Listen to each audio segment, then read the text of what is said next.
Yeah, and it seems like you probably could. I actually even have a couple codes for this. When I got access to this closed beta, I got a couple codes. Anima used one of them. I think I still have one more. So if there's anyone else that's interested in a closed beta code to try this out, let me know and you can have it. So, I think because with the closed beta, they wanted to see if they could get some people to play it with their friends because, yeah, you probably can make a fleet. And that's something cool. That is definitely pretty neat, but I don't know if this really feels like the kind of game that I can really feel myself being able to sink my teeth into in quite the same way. You know? But that's what I'm feeling right now.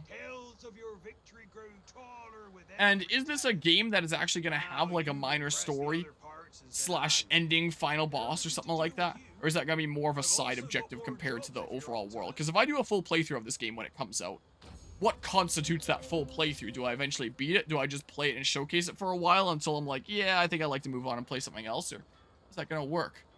I imagine so. I can check the Ubisoft store. Scoundrel.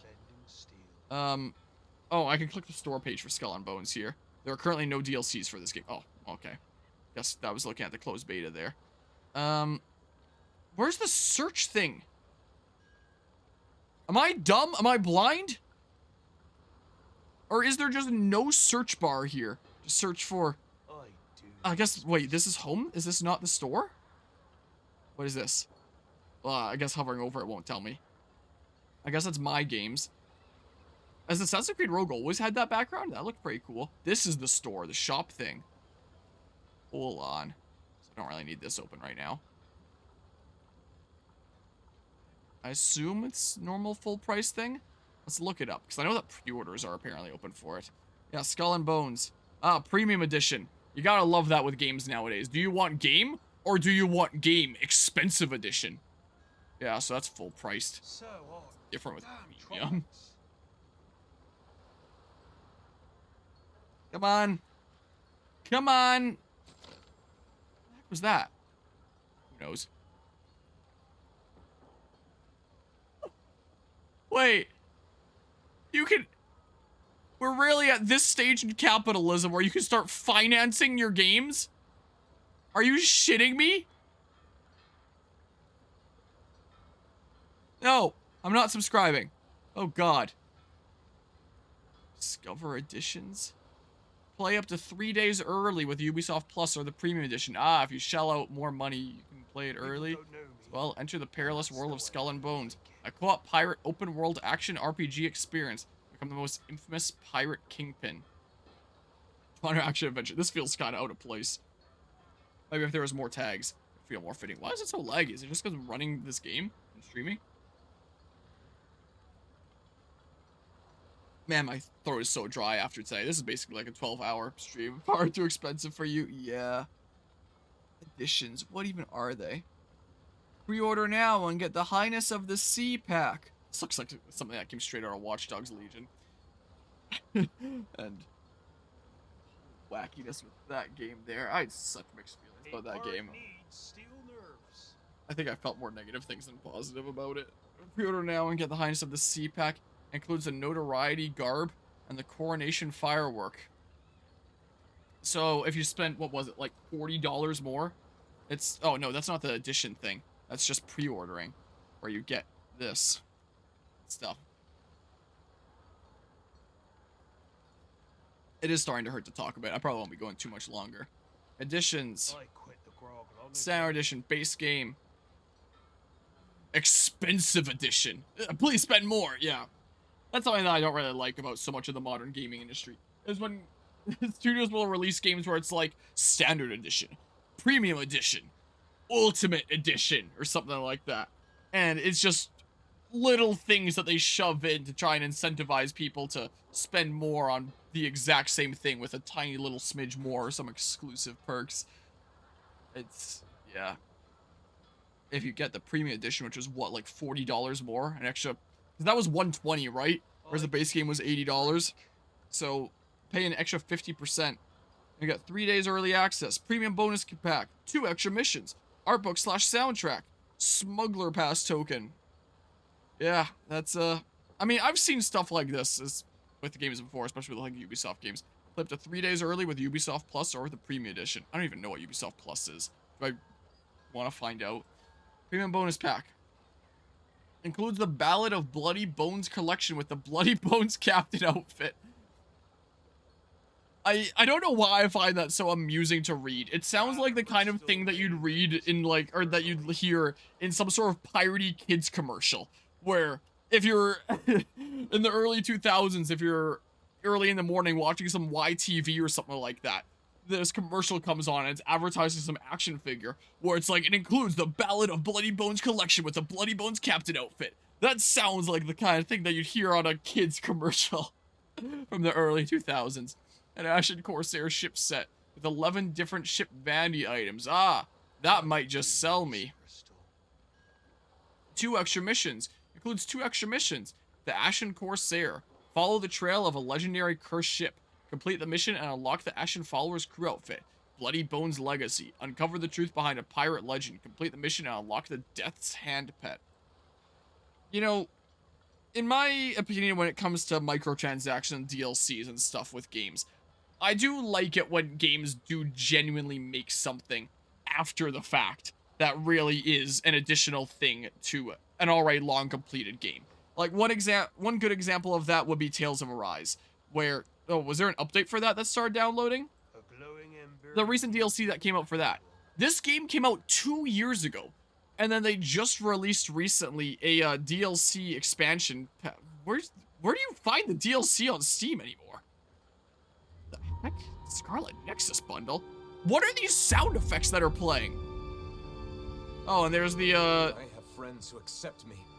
Oh, it's from Steam. One thing I'm certain of. Oh god, stop. Anyway, I don't know where to find it, but this here, the trailer for this Beyond the Dawn thingamabob, where it really was something after the fact, where this game came out in 2021, and this additional expansion story came out like, what, a month and a half ago? Something like that? I still haven't beaten it yet because I've been busy. I'll play it again here in the near future and finally beat it. I've been having fun with it so far. And it really is something extra on top of an already mostly complete game. The store page of this game is pretty atrocious. Here it is, DLC. It's one of the most atrocious store pages I've ever seen in a single player game. This is cool. I like this, where it's like, yeah, 8th of November 2023. Something extra really added on afterwards. But that's not to say that this is all DLC in a single player game. And there's also things like in-game money that you can pay real-world money for, in-game levels that you can pay real-world money for. That stuff I see is shitty. And there were 3 different editions for this game. There was the standard edition, there was like the premium edition, and the ultimate edition. And I usually, when I'm covering stuff on this channel, will get like the highest edition of whatever given game so I can talk my review about whether it's worth it or not. In this case, my god, was it not. They basically just threw in some of these store page DLCs and called it the ultimate edition. That's why I have the crap like these random costumes in my library, because it was part of the ultimate edition. It's just as an excuse that they could have expensive edition that was released at the same time as the launch of this game. That kind of DLC I don't like. This kind of DLC I do like. That is something extra made after the fact. But, you know, stuff like this I don't like. And then stuff like this where it's all stuff that is complete on day one, but you're just deciding to develop this one specific set of content that's coming out on day one that's going to be exclusive to the players that shelled out for game. Expensive edition. Artbook soundtrack includes a digital artbook of 84 pages and digital selected game soundtrack, including sea shanties. Though, to be fair, looking at the way the industry has gone over the past decade, it does also kind of make sense why a lot of studios do it. Because you look at something like Elden Ring, that was such a massive success of a game. That game sold like 20 million in its first year, which is insane for a mostly single-player game. And despite how insane it went with its sales and success, it still made less revenue than Genshin Impact makes in 1 year. Like, the most profitable thing in the gaming industry nowadays is not the model of pay for the game up front and then you have the game forever. It's these freemium games like Genshin Impact, like Honkai Star Rail is another big one nowadays. Like, what are some other ones? An old one that's still around today is Clash of Clans. I'm sure that's a really big one. All sorts of stuff like that. That's the most profitable stuff nowadays. Like, if you look at a pie chart of the various revenue streams in the gaming industry, I think like half or over half, something like that, is all just like freemium games or mobile apps, stuff like that. It's ridiculous. So I can imagine that other studios in the industry are looking at that and are like, huh, we should try to get more money some other way, is what we should try to do. And so they have crap like this, and so they have crap like in-game stores. Like Ubisoft is one that really likes to do that. Like when I was playing Assassin's Creed Origins, that was a really fun game. I really liked it, but there was basically, unlike previous Assassin's Creed games, there was basically no customization items to unlock in the game. Almost none. They were all behind an in-game store that you paid real-world money for. And it felt like this thing that was something that you could find out in the world in games like Assassin's Creed 4, for example, where you could go around and get these different costumes, is now just behind an in-game store, and there's nothing that you can trek out in the world and find to that end. And it's just doesn't make me feel great as someone that's shelling out not exactly a cheap price to get these kinds of video games. But yeah, buy in-game skins that are there, right, released in a full, really more overpriced game that will get updates beyond fixing the most game-breaking bugs. Was there more to the sentence? Or, wait. There's an ex-Blizzard dev saying their one cheap cosmetic add-on sells more than their game. Yeah, the modern landscape of profitability in the gaming industry is certainly something. What is a smuggler pass token? Unlocks a this game has a battle pass? I could use a drink.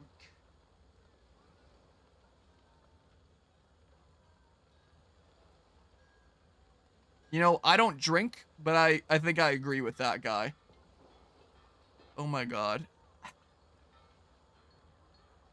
You know, I've been following this game for a long time. I was like, you know, I'm gonna do a playthrough of it when it comes out, and then we can talk about whether it turned out good, whether it turned out bad, or whatever the heck.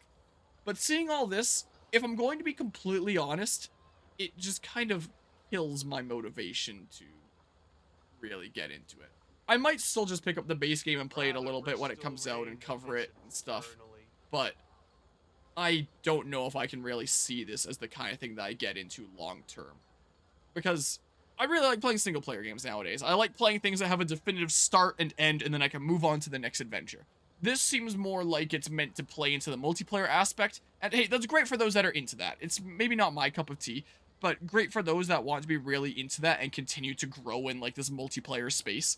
But if that's the main focus of it, and there's things like Battle Pass, then I don't really know if it's the kind of video game for me. Devin Question named Pirate Software. He streams on Twitch regularly doing Game Jam from the ex-Blizzard dev. That's pretty fun.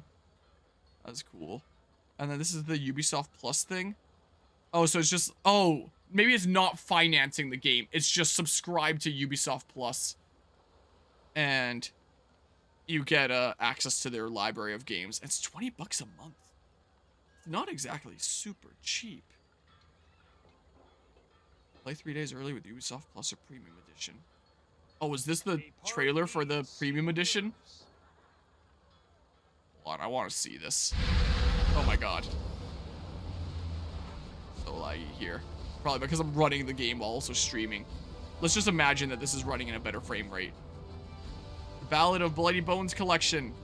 Bloody Bones Captain outfit. 11 Ashen Corsair ship ornaments. Whoa, they're so cool.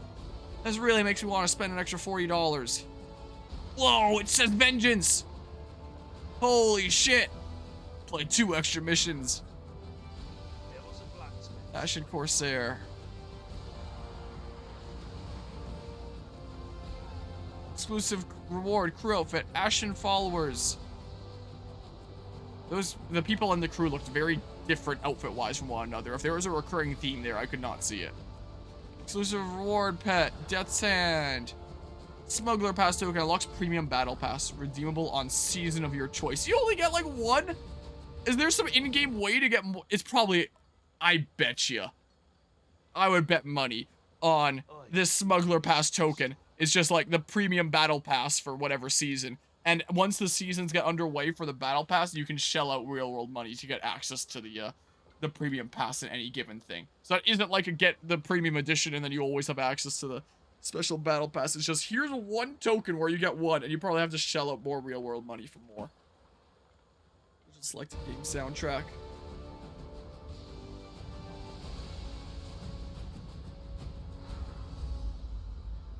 Premium edition. Yeah, that's a Ubisoft bonus content screen if I've ever seen one. Right there. I love the sound of bending steel. And I guess we're not at the point where we're financing games. At least there's that. General information. Oh, yeah. Up to 3 days early with Ubisoft Plus or the expensive edition. Ubisoft Plus, subscribe to play Skull and Bones and 100 plus PC games. Yeah, it's not exactly super cheap, but I guess rather than shelling out and buying them all, there's the alternative of subscription services. I know those are really big nowadays. Premium Edition. Skull and Bones Premium Edition includes base game, up to 3 days early access, the Ballad of Blade Bones collection.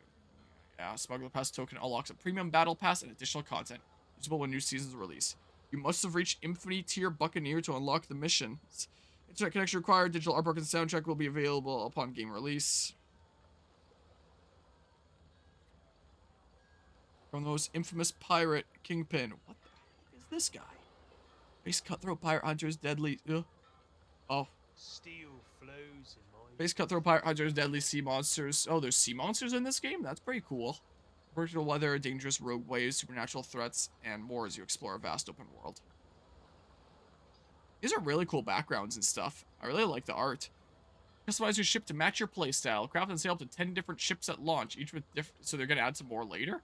Each with different unique perks to match your own personal playstyle. I just want to be in a little rinky-dingy the whole time. Engage in thrilling naval combat. Sail the lawless seas solo or team up with 2 other players to partake in shareable contracts and reward. Wait, so like the maximum players that you can be in a group with is 3? Even though there's clearly more players in a lobby? Or is that just for the closed beta? What with... I mean, this is the store page, so it wouldn't just be for the closed beta. Again, I only got 2 codes for the thingamabob. Share and the closed beta. I think the closed beta goes for 2 more days. I think it goes until like the 18th. Is the case, but you have like 6-hour play limit. Is the case. Yeah. Skull and Bones Premium Edition. Yeah.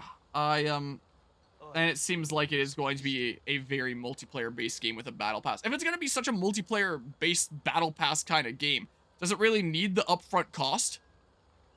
Because you'd think that multiplayer games that have...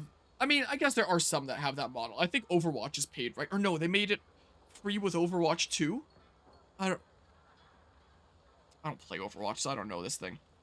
Overwatch 2 price, and then they just make money off of loot boxes and battle pass. Overwatch 2 is a free-to-play shooter. Okay. Overwatch 2 on Steam, rating 2 out of 10. Wait, what was just the Overwatch price? Let's see here. Because I'm fairly certain you had to pay for Overwatch 1, and then I think that it was free to play as of Overwatch 2, where they just played into like the big multiplayer thing where people shell for battle pass and loot boxes and stuff like that. I think. Here's some physical editions of Overwatch that I see prices on and stuff, but yeah. Anyway, when it comes to big multiplayer-based games that have battle passes and microtransactions and stuff like that, you would think that those might be the more of like the freemium model, but it seems like this is a paid game that also adopts those aspects of like battle pass and most likely gonna shell it with microtransactions. I don't know for sure. It's not like the full game is out yet. It's not like there's an in-game store, but from what I'm reading on that store page, it's seeming very much like that's probably going to be the case. And yeah, here I see the lobby of 3 where it's like you can bring in 2 other friends and make a fleet. N. I was about to say I wonder what N stands for, but I guess that's just N on the keyboard. Yeah, I left stick. Also, it's after midnight now. Den of Pirates. I've been streaming for 11 hours, 36 minutes, 29 seconds. There's a lot of Fire Emblem Fates earlier today. Unwelcome aboard. Forging new weapons is time-consuming and resource-intensive. The enemy carries arms ripe for the taking. Board companies skirmishers to steal their weapons. And if this is that kind of game, then it really might not play into having all that much single-player content and, you know, a plot/final boss. I'm sure there will be like a final boss or final main mission or something like that. but it might not be the main focus, and it might be the kind of thing where it's like you have to grind through the multiplayer in a long time to get it, if it's one of those kinds of games. So usually I do a full playthrough of games I'm starting around here, but if this is meant to be a very multiplayer, grindy kind of thing that expects you to get invested with battle passes and stuff for making progress or just getting cool stuff, I don't know if I can see this being the kind of game that I could keep myself having enough motivation to get all the way through. And am I going? Oh, I do need to set out to sea, I'm fairly certain. This is the kind of thing that I might just showcase for a few streams, but if I want to play a Ubisoft piratey game, might just settle with Assassin's Creed 4, is the way that I'm feeling. I'm sure for those that really love multiplayer kind of games and wanted to experience something like AC4 in a massive multiplayer kind of thing, then this might be a great game for them, right up their alley, but I'm more of a single player game kind of person nowadays. Crew boarding. Getting closer to a ship that has been heavily damaged and vulnerable to crew attacks allows you to perform a crew boarding maneuver, which yields more loot beyond that revealed on a spyglass. Yeah, well, there goes the tooltip. I guess we'll never know. So, this away. And, oh, yeah, okay. I'll briefly check this out, so I will do. Like, when I first started out this channel, I was very content just sticking with the multiplayer games I really liked of Smash Bros. And Dead by Daylight.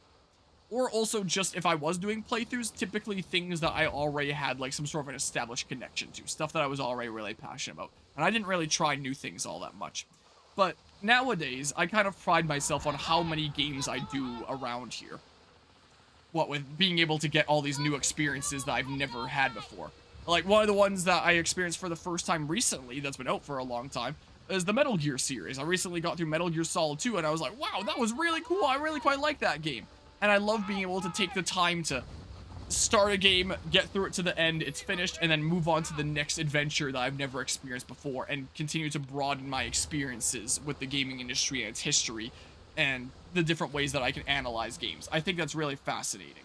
And that means that I can't stay too invested in any one game for too long, because I would rather keep on broadening my horizons with playing different things. So if this is meant to be the kind of game that it's expected that players that get into it are going to be dumping in like hundreds of hours to get really involved in the multiplayer and grind stuff out and see everything through to the end, then I really don't think that it'd be my kind of game. Nowadays I prefer the much more short and sweet kind of things where I can get a good feel for the game, experience this unique experience that I can't experience in other video games, and then move on to the next unique experience and keep on diversifying my gaming palette here, you know? So, if this is expected to be a multiplayer-based thing with dozens to hundreds of hours invested to be making significant progress, then I don't know if it's quite up my alley. But yeah, I got your early beta access to Skull and Bones as a Twitch drop? Huh, I guess they're doing Twitch drops as well then? Not gonna play though. Content enough with, whoops, oh, that's, okay. Oh, that's a crow's nest, that's cool. So I guess they're doing Twitch drops as well. If anyone wants a code for Skull and Bones, like, beta here, then, like, I can give it to you. Just let me know and I'll send it to you in a whisper if anyone wants it. But it only lasts for, like, 2 more days. So if anyone's watching this on YouTube after the fact, then there's no point in getting the code because, you know, the closed beta will be closed by then. The closed beta will be closed by then? I mean, I guess the sentence technically makes sense. This game does definitely have some interesting things going for it. And it is cool to see some of the ways that AC4 was expanded on. I like some of the ideas that it's bringing to the table here. But I don't know if I'm all about the general format that it seems like it's taking here. It's not quite my style of video game. There are some that it absolutely is the style of the video game for. I'm sure there are going to be a lot of people that can sink a lot of time into this and have an absolute blast for, you know, months or years to come, potentially. But I'm not about that life. When it comes to my games, I used to do that super regularly with Dead by Daylight and Smash Ultimate. I used to play those so regularly during streams. Was the case. It used to be the most common things I streamed, but I wasn't really getting all that much different experiences. Stuff, and now it's the kind of thing where it's like, I don't know if I really see myself doing that again. Again, I'm sure there are those that this is right up their alley, but that is not the kind of video gamer that I am anymore. Was at one time.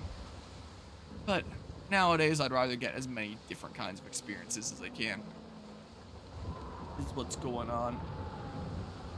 So I'll trek this way.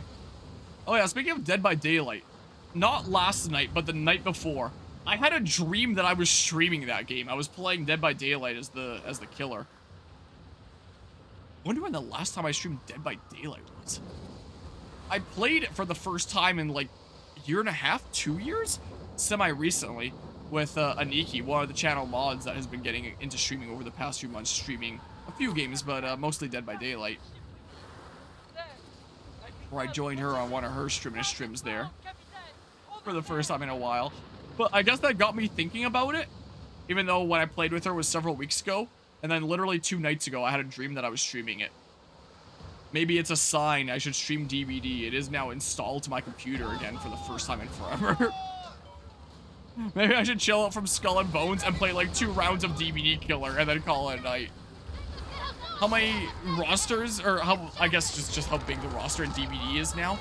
I don't know, actually. And when I was playing with her, we ended up playing against all these killers that I'd never seen before. I had to ask how the killers worked as we played against them. There was this tech lady killer that would put on these drones that was called, I think, the Skull Merchant, something or other. Guess I'll sail back now.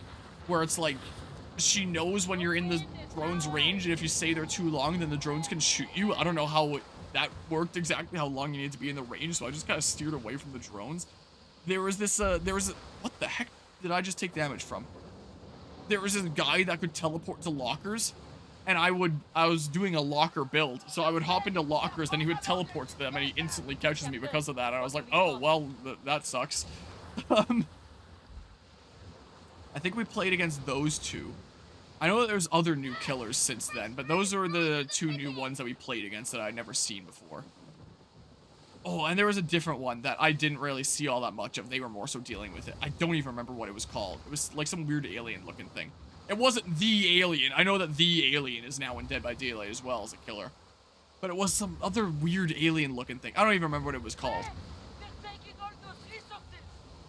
I have no idea. I could always boot up DVD and find out. That's another game that adopted a battle pass like format. It did a weird format for its battle pass though, in terms of the monetization of it. There was a deluxe line in the battle pass that you could get access to, and you could just, I don't know how battle passes typically work because I don't play a lot of games with battle passes, but in Dead by Daylight you could redeem the premium line whenever you want and get access to all the rewards that you would have gone up to that point then. And if you get I don't know if it still works like this, but if you get to the end of the battle pass, like you complete it in the time, then across the rewards that you get, there are Oryx cells, the thing that you usually need to pay real world money to get. And it just so happens to be the same amount that it costs to get that premium battle pass line in the first place. So if you pay like 10 bucks for the premium battle pass line and you put in enough hours to keep on getting all the way to the end each time, then you never have to pay for it ever again. You just, because you get refunded throughout the battle pass if you manage to get all the way to the end.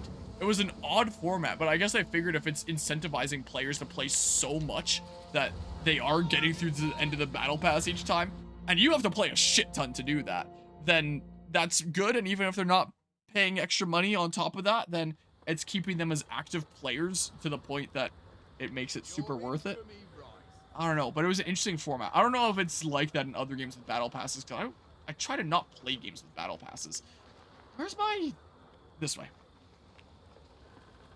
But I thought that was interesting. So I remember that was actually something that I shelled out for. And I think I made, when I was super actively playing, I think I made it to the battle pass. I made it to the end of the battle pass at least once, maybe twice. That was when I was playing really actively. Like more days than not. And I can't see myself doing that with a video game anymore nowadays. Those days are behind me. Just like a proper pirate would. But yeah, just a few years ago, I was doing stuff like that on a very regular basis. And maybe there'll be people that play this game like that. I don't know, but that's not me anymore nowadays. Unwelcome aboard. This guy gives me a lot of contracts, from commanding respect to intimidating rivals. A pirate's garb speaks volumes of the reputation. Dress yourself and you would Mark rising status in St. Anne's pirate community. You tormented Is there a the point that the company, world opens up? rose in infamy, and earned the If I'm gonna respect cover of the your full fellow game, and this is in the pirates. full game anyway, But you then should I look just like wait until shit, that and not get eh? too carried away Seek here? out Florentine at the Atelier and she'll gorb you up good.